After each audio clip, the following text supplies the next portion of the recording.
তা হলো বয়স অনুযায়ী মুরগির বাচ্চা বড় হয় না। আসসালামু আলাইকুম বন্ধুরা, আমরা দেশি মুরগির বাচ্চা পালন করে থাকি। সকলে একটা জিনিসের সম্মুখীন হই, তা হলো বয়স অনুযায়ী মুরগির বাচ্চা বড় হয় না। তাই বন্ধুরা, ভিডিওটি না টেনে ধৈর্য সহকারে দেখতে থাকুন, দেখলে অনেক উপকার হবে।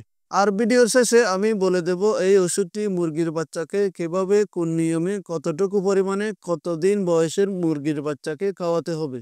তাই ভিডিওটি যদি ভালো লাগে তাহলে একটি লাইক দিবেন এবং চ্যানেলটি সাবস্ক্রাইব করে দিবেন। আর ভালো না লাগলে করার দরকার নেই।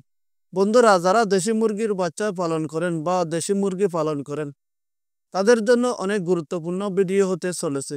আমরা যারা প্রান্তিক খামারি দেশি মুরগি লালন পালন করি, দেখা যায় যে বেশিরভাগ সময় দেশি মুরগির বাচ্চা ডিম থেকে ফুটে বের হওয়ার পর আমরা তাদেরকে কি যত্ন করব, কি খাবার খাওয়াবো, কি পানি খাওয়াবো, কি ওষুধ খাওয়াবো, অনেক অস্থির হয়ে যাই, সারাক্ষণ টেনশন করি। যার ফলে দেখা যায় যে আমরা মুরগির বাচ্চাগুলোকে খাবার পানি দিতে গিয়ে, তাদের ভালো করতে গিয়ে উল্টো ক্ষতি করে ফেলি, তাদেরকে অসুস্থ করে ফেলি।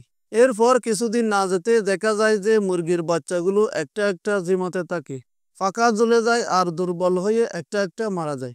এই রোগের চিকিৎসা কোনো ডাক্তারও জানে না যে মুরগির বাচ্চাগুলো কি রোগে আক্রান্ত হয়ে মারা যাচ্ছে।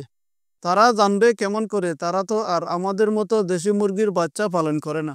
আমরা অনেক সময় দেখি মুরগির বাচ্চা ফোটার পর 1 সপ্তাহ না যেতে দুর্বল হয়ে যায়, ঠান্ডা লাগে, পেট খারাপ হয়, এমনকি বাচ্চাগুলো মারাও যায়।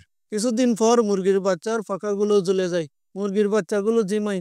এই সমস্যা থেকে সমাধান পেতে হলে আমাদের যেটা করতে হবে তা হলো মুরগির বাচ্চাদের চমৎকার একটি পরিবেশ দিতে হবে, যাতে করে মুরগির মলটা যেন নিচে পড়ে যায়। এমনভাবে মুরগি রাখা যায় যেখান থেকে মুরগি মলটা না খেতে পারে। দেখা যায় যে মুরগির বাচ্চা টুকরিয়ে মলটা যখন খাবে তখন রক্ত সমস্যা হবে, নানা রকম সমস্যা শুরু হবে। পাশাপাশি এখানে দেখতে পাচ্ছেন আয়রন, এটা কিন্তু একটা কার্যকরী ওষুধ।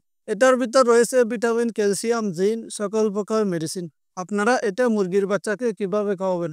সেটা হচ্ছে 1 লিটার পানির সাথে 2 ml ওষুধ মিশিয়ে মুরগির বাচ্চাগুলোকে খাওয়াবেন। ইনশাআল্লাহ ভালো ফলাফল পেয়ে যাবেন। এর পাশাপাশি মুরগির খাবারের দাম দিন দিন বেড়ে চলেছে।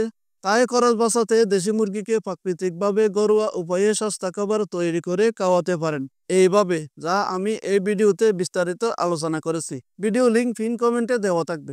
ভিডিওটি এই পর্যন্ত দেখার পর যদি ভিডিওটা আপনার ভালো লেগে থাকে তাহলে ভিডিওতে একটি লাইক দিবেন এবং চ্যানেলটি সাবস্ক্রাইব করে দিবেন। ভালো না লাগলে করার দরকার নেই। আবার কথা হবে নতুন কোনো ভিডিওতে, নতুন কোনো টপিক নিয়ে। সে পর্যন্ত সকলে ভালো থাকবেন, সুস্থ থাকবেন। আসসালামু আলাইকুম।